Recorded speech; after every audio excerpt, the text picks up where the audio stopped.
Peggy 18.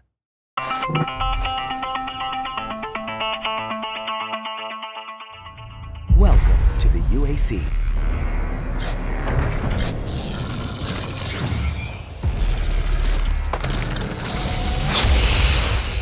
When you make a game like Doom, you spend so much time playing it, and I know a lot of fans have spent a lot of time playing it, and to be able to step into the world is like the most exciting part of VR. We wanted to put the player here and really build an experience that you know, takes advantage of the key aspects of virtual reality. This time you're a cybernetically enhanced member of the UAC. Marty, tell us what the setup is. Yeah, so you actually play a scientist, Dr. Peters, who is part of the BFG program, bringing the BFG to existence. In that facility, if you're familiar with that, that's a research facility that you fight through and you get the BFG in.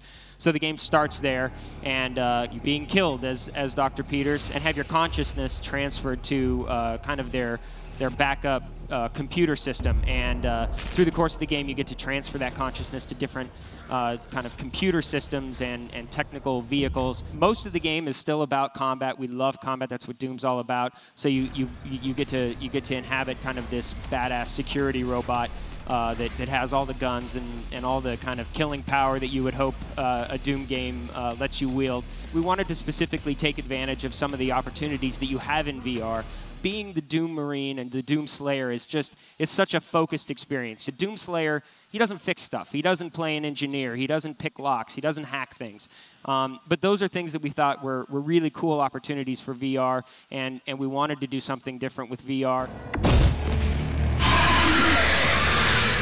Are we going to see new locations, both on Mars and in Hell? Yes, we are. Much of the game takes place in existing locations, but you definitely explore new locations that were not seen in Doom 2016. All of them are very cool, but one of them in particular is really spectacular. It should be really fun for anybody who just wants a standalone VR experience.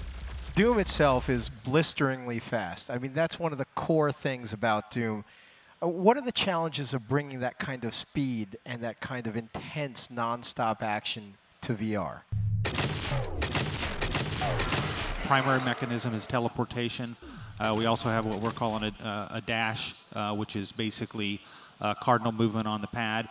But if you've watched the trailer for Doom VFR or you've played it in the demo booth, you see that the action is really fast because the teleportation isn't like a blink. It's, you know, we rush you through the world, and we play into that for the glory kills from Doom 2016. If you get a demon in stagger mode, you can actually snap your teleportation to him, and you rush forward and telefragging. You know, a lot of good glorious jibs and blood.